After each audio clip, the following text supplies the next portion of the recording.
I want to play for you and our audience one exchange this president on the subject of homelessness.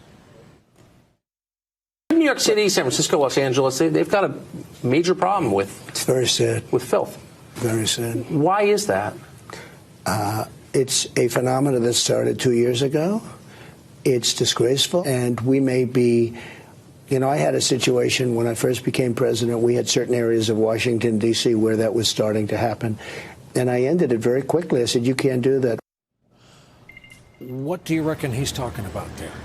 It's unclear. I think homelessness has been an issue in this country beyond before 2 years.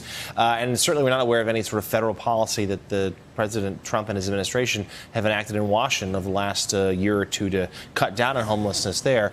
I mean, he's taken homelessness as a sort of a cudgel to hit Democrats. He's going after cities that are run by Democratic mayors, New York with Bill de Blasio. Tucker called it filth. Yes, he did. Yes, that's right. Whether it's New York, Los Angeles, San Francisco, or Washington, these are all big cities run by Democrats. And the president has taken what is a visible issue, and certainly homelessness is a concern for many. And New York City is by most measures is booming, but homelessness is on the rise. Yep. But there is not a federal policy here. There's no attempt by the president to try to step in and enact on this. He's simply using it to score political points against the other party, including a few members, Bill de Blasio, who are also running for his job, even if a sort of minor candidate for the post.